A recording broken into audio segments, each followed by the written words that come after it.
Now, current electricity 34. We'll be discussing three numericals from JEE 2019 held on 9th January 2019. Important. Number one, in the given circuit, this is the circuit, this is 18 volt cell, has no internal resistance. The internal resistance of 18 volt cell is negligible. R1 is 400 ohm, R3 is 100 ohm, R3 is 100 ohm, and R4 is 500 ohm, and the reading of an ideal voltmeter across R4. Across R4, when an ideal voltmeter is connected, the reading is 5 volts. Then the value of R2. Then R2 is how much? What do you mean ideal voltmeter? Look, whatever current starts from here, the same current passes through R1, and at the point A, it gets distributed to this side and this side. And whatever current passes through this, the same current passes through R3 and the same current passes through R4. But it is given when ideal voltmeter is connected across R4, the reading is 5 volt. Means this is the voltmeter. The two ends of the voltmeter are connected across this. The reading is 5 volts. An ideal voltmeter, whatever current arrives here, nothing will go to this side, to the voltmeter, because the voltmeter is ideal, its resistance is infinite, so no current will pass through this. Means all current will pass through this. Means whatever current is passing through this, current into this resistance is the reading of the voltmeter. And the same current also passes through R3. Now look, that is what I have explained. The voltmeter reading across R4 is 5 volt. Since the voltmeter is ideal, the current arriving here, no current will pass to the voltmeter because it's ideal, its resistance is infinite. So all current will pass through the resistance R4.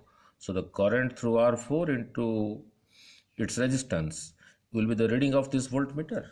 Therefore, current in R4 into resistance of R4 is the voltmeter reading. So this comes to this side. So current in R4 is equal to 5 over 500, that is 1 by 100 ampere.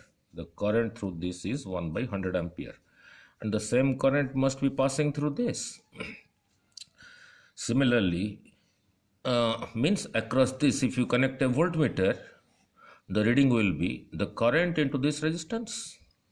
So the voltmeter reading across R3 will be, if connected, will be the current through R3 into its resistance, that is 1 volt.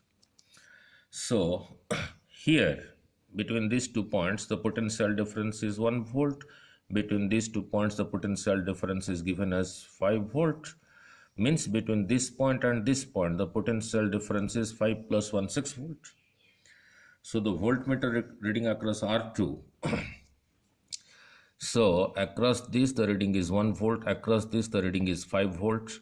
This and this, they are connected between these 2 points. This point is same thing as A and this point is also same thing as B. Means between A and B the reading is 5 volt plus 1 volt, that is 6 volt. And this point is same thing as this and this point is same thing as this. Means across A and B, means across this resistance the reading is also 6 volt. So the points A and B will be have a potential difference of 6 volt, right? Now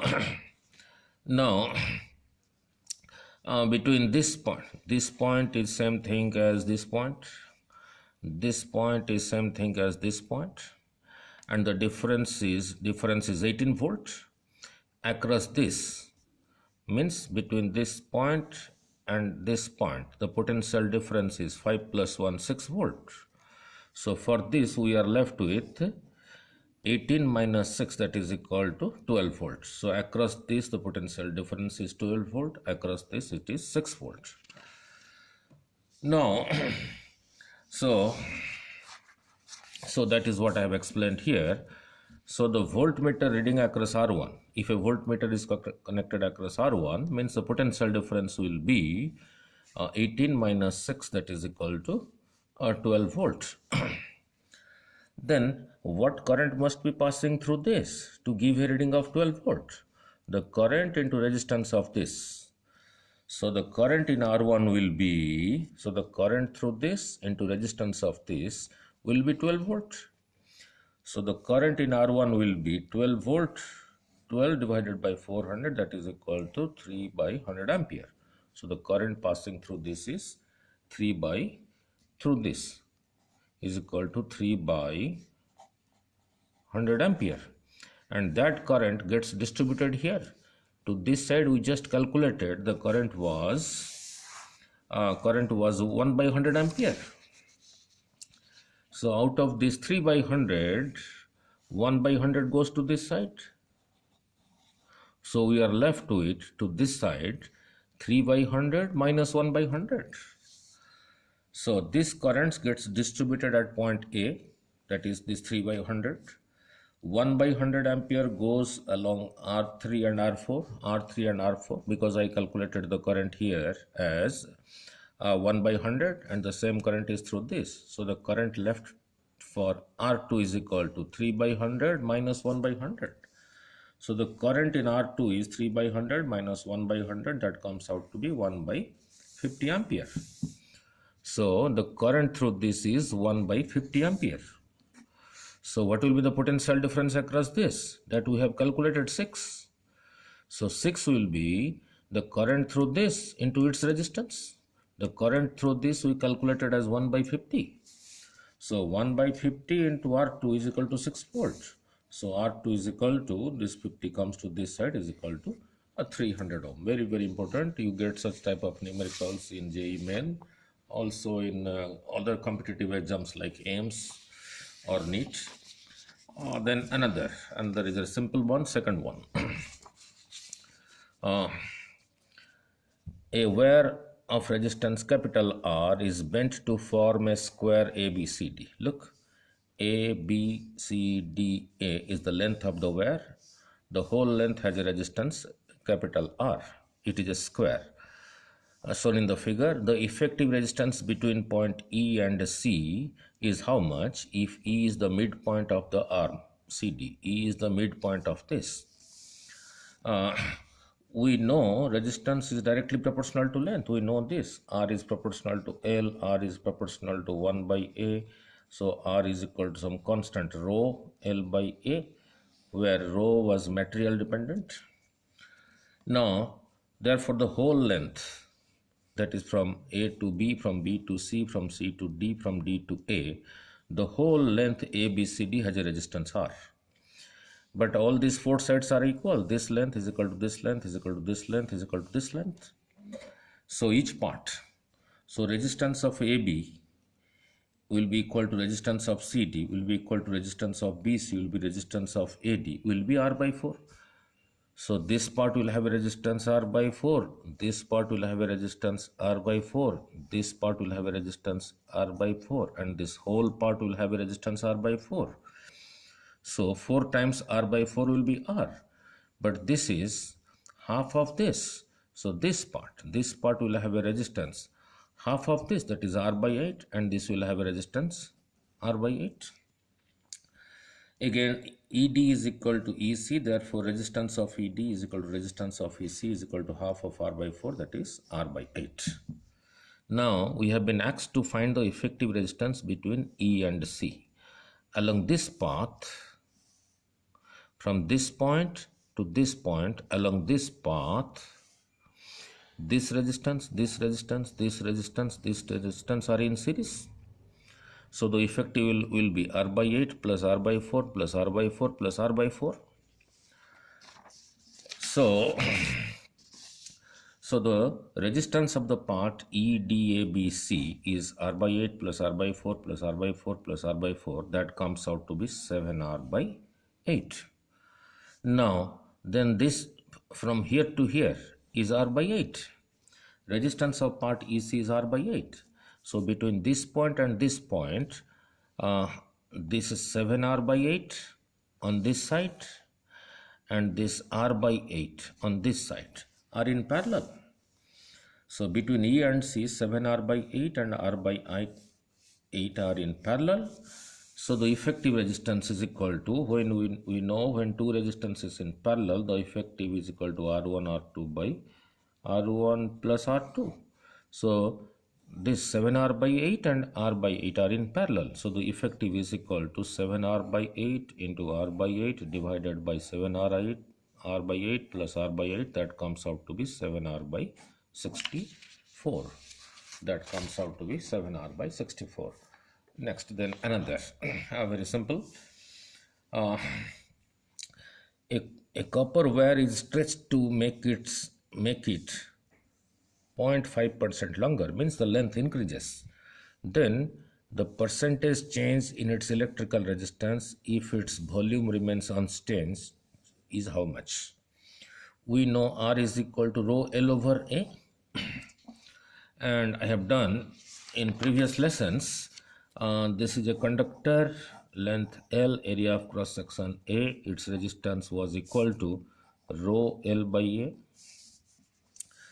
Suppose you increase the length to 2 times by stretching it 2L, then this area becomes A by 2, because here the volume was equal to A into L. Here the volume has to be same,